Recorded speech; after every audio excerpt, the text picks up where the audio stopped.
A Royal Love Story. Part 1. The Burning Kitchen. It was sunset in the kingdom of Eurasia.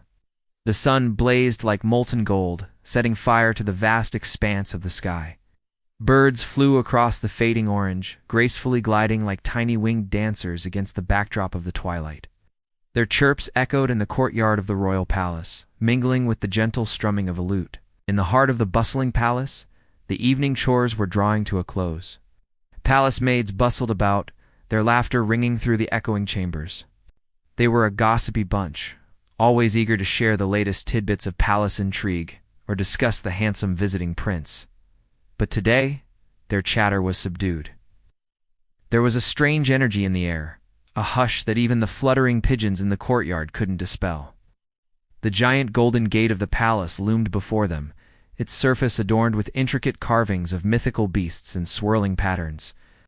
As the first star began to twinkle in the darkening sky, the guards started to close the gate for the night. Each heavy thud of the gate reverberated like a drumbeat in the stillness. As the last rays of sunlight faded away, the maids hurried inside, their footsteps quickening. The massive doors of the royal kitchen creaked open, revealing the mouth of a cavern that smelled faintly of cumin and cardamom. Through the doorway, one could catch a glimpse of flickering flames dancing in the dim oil lamp and hear the rhythmic clatter of pots and pans. And within that kitchen, bathed in the soft glow of oil lamps, stood two figures lost in a world of their own, the king and a young servant girl named Sahira. But how did they get there, and why? Well, let's start at the beginning. Our story begins a few months ago, when the royal kitchen was alive with the sounds of morning activity. Servants bustled around, preparing breakfast for the royal family. Among them was a young maid named Sahira, whose nimble fingers moved deftly as she polished silverware until it gleamed like 1,000 tiny mirrors. Her life had been one of humble beginnings, working as a lowly servant in the grand palace of Eurasia, dreaming of a future filled with adventure and romance. Little did she know that fate had something extraordinary in store for her. Meanwhile, in the grand hall, King Ariane paced restlessly, his regal robes rustling around him like autumn leaves. Unlike his ancestors, he hadn't taken kindly to the stifling confines of the palace. While he loved his people, the endless banquets, meetings, and empty flattery of the courtiers left him longing for simpler times. His thoughts drifted to the peaceful evenings he spent in his late father's workshop, surrounded by the comforting aroma of sawdust and oil. With a sigh, he turned to his royal butler, a seasoned man with the wisdom etched into his weathered face. "Bartholomew," he said, seeking solace in his trusted advisor's counsel. "What is a king to do when the castle walls feel like a cage and the crown weighs heavy on his head?" But Bartholomew, with his years of experience, understood the king's restlessness. "Your Majesty," he began, his voice a low rumble like distant thunder, "a king needs not just advisors, but confidants, someone to share the burden, someone to understand." Before the king could respond, the familiar chime of a dinner bell echoed through the hall, pulling him back to his royal duties. As the king entered the dining room, his eyes met those of a young maid named Sahira, who stood poised and graceful as she poured wine for the queen. Their eyes locked for a moment, creating a silent symphony of connection that neither of them understood. From that day forward, a change came over the king. He found himself drawn to the vibrant energy of the kitchen, a place so different from his austere chambers. As the days turned into weeks, the king grew increasingly fond of spending time in the kitchen, learning the art of cooking and enjoying the camaraderie of the servants. Among them was Sahira, whose kindness and spirit had captured his heart. Each evening, after the palace fell silent and the king slipped out of his royal robes, he would find solace in the company of Sahira.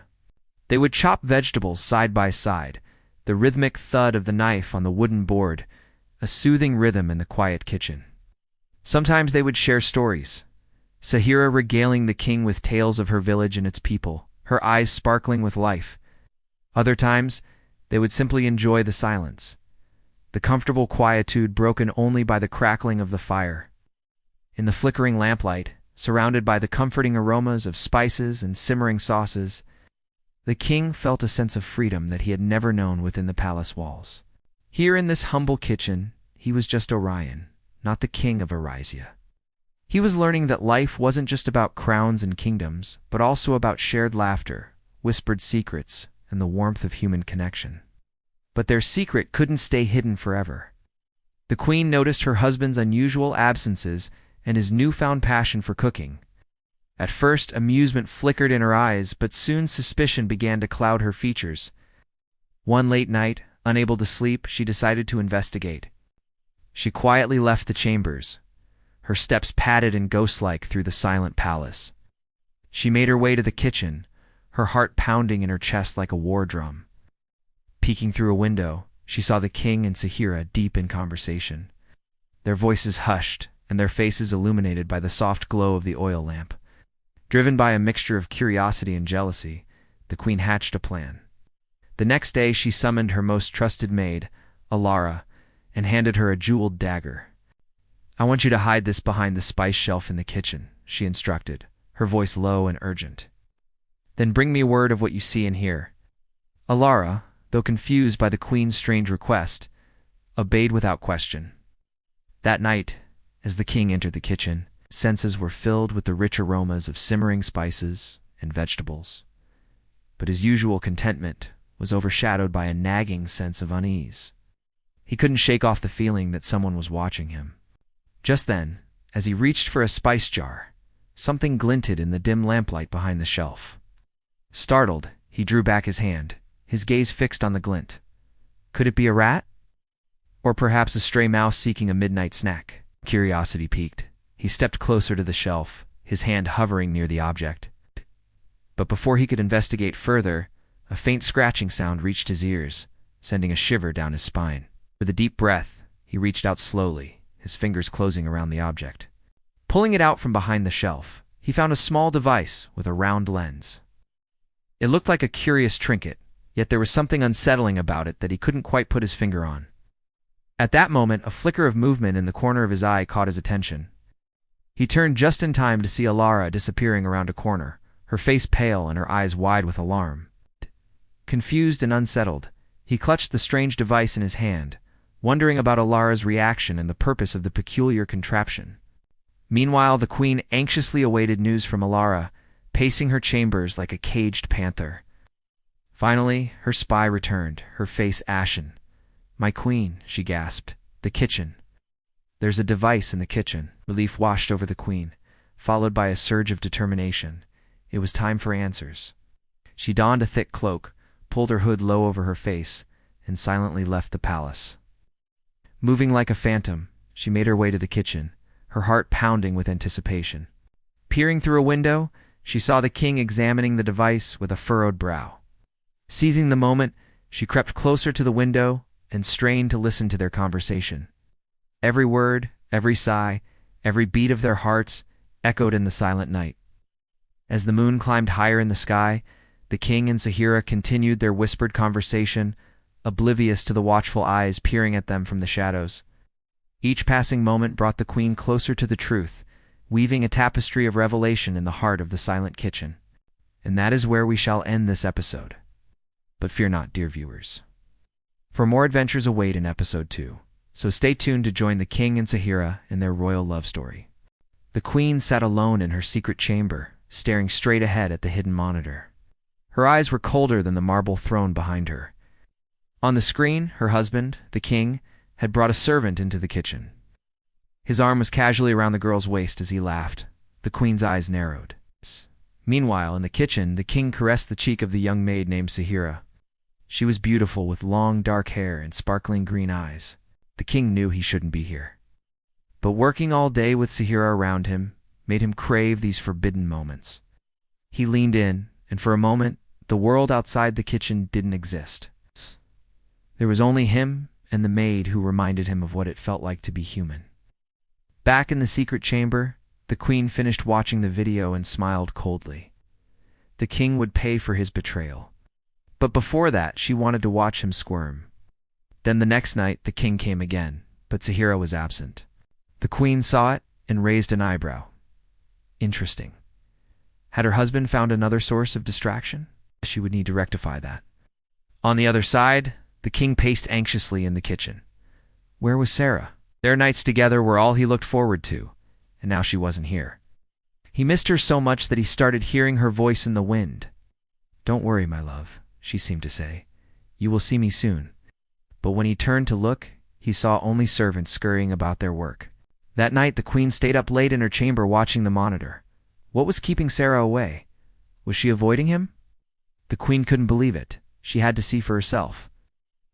At dawn, while the king waited impatiently in the kitchen, the queen appeared right behind him. He whirled around, startled to see her standing there so calmly. "How did she get here, Queen?" "Making tea, my love."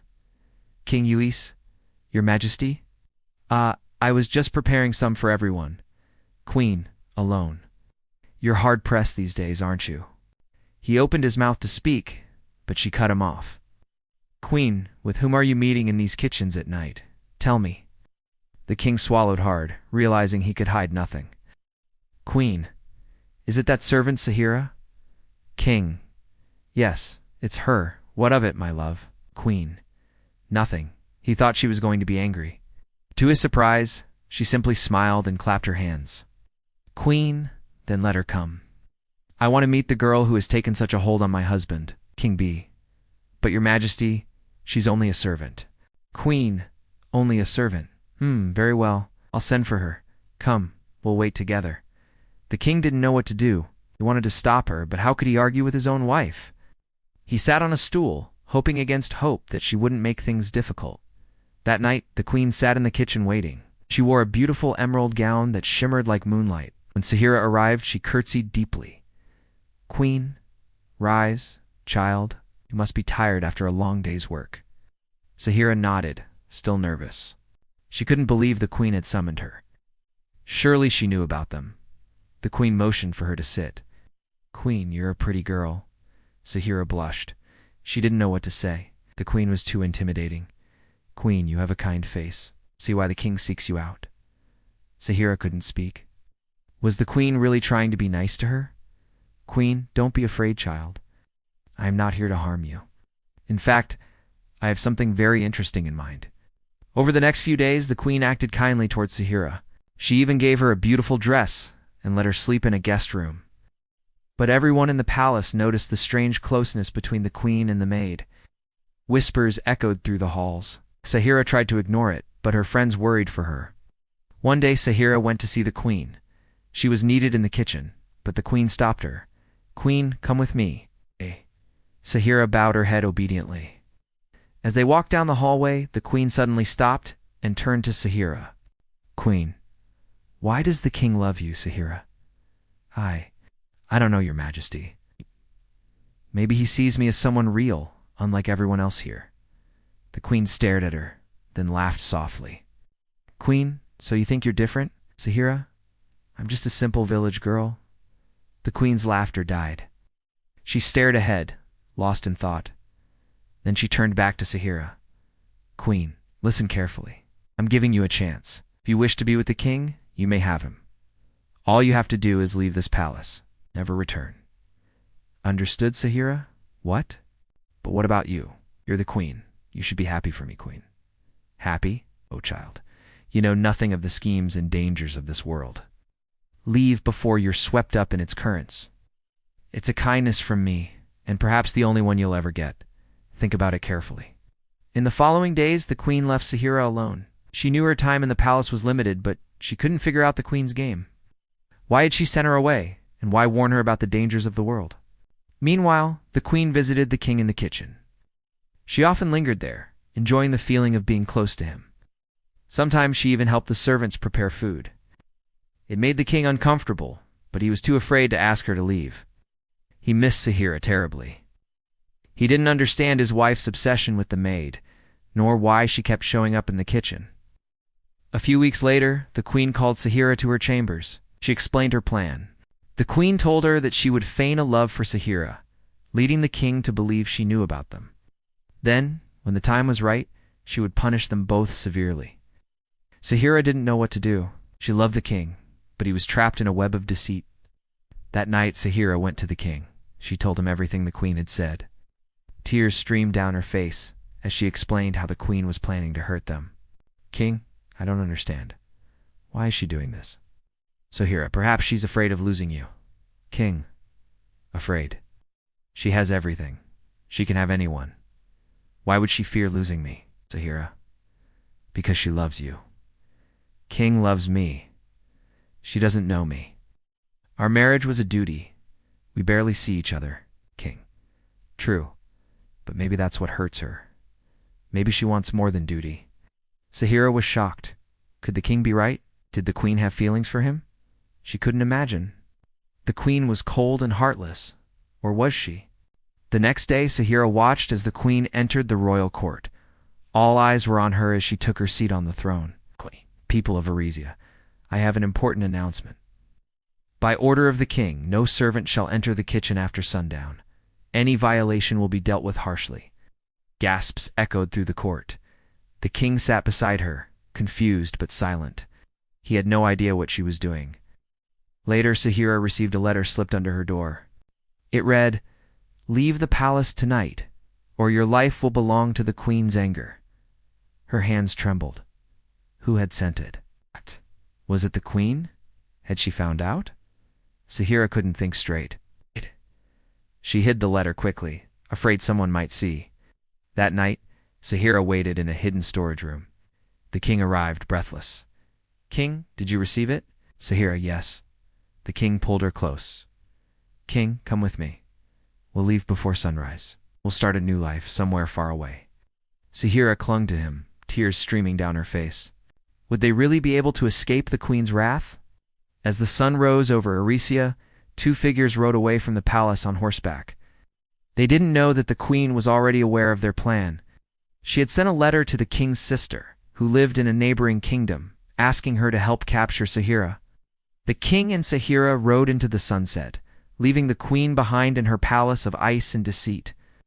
Who do you think will win in the end? The queen, the king, or the maid?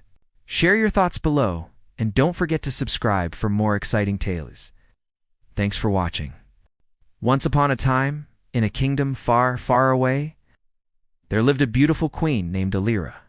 She was kind and graceful, wise beyond her years. But there was a problem. Her husband, the king, had stopped speaking to her. Now, if you've ever been without your favorite food or your favorite TV show, you know how unbearable it can be. Imagine going days or even weeks without speaking to your favorite person. That's how bad it was. At first, Alira thought it wasn't so bad. She continued doing her royal duties, greeting ambassadors and planning balls, all with a smile on her face. But then she began to wonder why her husband was ignoring her. Had she done something wrong? Was he seeing someone else?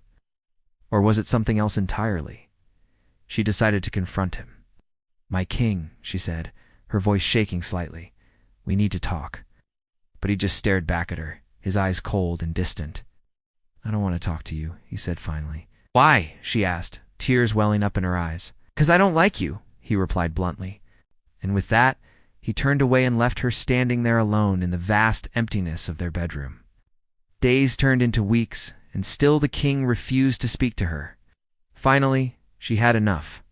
She packed her things and left the kingdom, determined to find answers. Meanwhile, the king threw himself on his bed, burying his head in a pile of pillows. Why did he hate her so much? He thought back to when they met. She was just 16, and he was 20. They were arranged to marry, and he had been hesitant. But when he saw her at the altar, all his worries vanished. She was beautiful, yes, but more than that. She was kind, and funny, and smart. They had laughed and talked for hours on their wedding night. But then something strange had happened. As they were getting ready to go to sleep, the king had suddenly felt a strong urge to leave the castle and explore the kingdom. Alira had been right there beside him, sharing his sense of adventure. Together they had traveled to far-off lands, meeting new people and experiencing new things. They had fallen deeply in love. Then one day everything had changed. He had come home from a hunting trip to find Alira crying. "What's wrong?" he had asked, kneeling beside her. "Nothing," she had whispered, wiping away her tears. "I'm sorry," he had said, pulling her close. "You can tell me anything." But she had pushed him away. "It's not your fault," she had said, her voice shaking. "I'm just unhappy here." From that day on, things had never been the same between them. He knew she was unhappy, but he couldn't understand why. And now, she was gone. He got up and started pacing around the room. What should he do? He couldn't bear the thought of losing her. So he did the only thing he could think of, set out to find her. Meanwhile, Elira had been wandering the countryside for weeks. She had no idea where she was going, only that she needed to get away from the kingdom. One day she came across a small village and decided to rest there for the night. As she walked through the streets, she heard people talking about the king. "Have you heard?" they were saying. "The king is looking for the queen. He's offering half his kingdom to anyone who can find her." Alora's heart skipped a beat. Half his kingdom. Could it be true? Maybe he did love her after all. She stayed in the village for a few more days, listening to rumors about the king and trying to figure out where he might be. Finally, she decided to go to the capital city, hoping to find some answers there. When she arrived, she checked into an inn and sent a message to the king, asking for a meeting. The next day, a messenger arrived with the king's reply. "Meet me at the old oak tree in the forest," it read. "Bring no weapons and come alone." Alara hesitated, but she had no choice. She had to see the king. As she walked into the forest, she couldn't help but feel nervous. What would the king say to her? Would he forgive her? Would they get back together? She reached the old oak tree, its branches heavy with age and wisdom. And there in the clearing stood the king. He looked older, wearier, but still handsome. "Lara," he said when he saw her. "Why did you leave me?" I asked, his voice shaking with emotion. "I didn't leave you," she whispered. "You left me when you stopped talking to me." "I'm sorry," he said, taking a step closer. "I didn't mean to hurt you, I know," she said, reaching out to touch his face. "But you did, I know," he said, pulling her close. Out, and I'll never forgive myself. They stood there hugging for a long time, neither wanting to break the silence. Finally, Alara pulled away. "So," she asked hesitantly, Are we good?" The king smiled, his eyes twinkling with happiness. "Good," he echoed. "We're more than good. We're perfect." And with that, he took her hand and led her out of the forest, back to the kingdom they had once ruled together. The people cheered as they entered the city, their voices echoing in the square. "Long live the king and queen," they cried. "Long live our gracious rulers."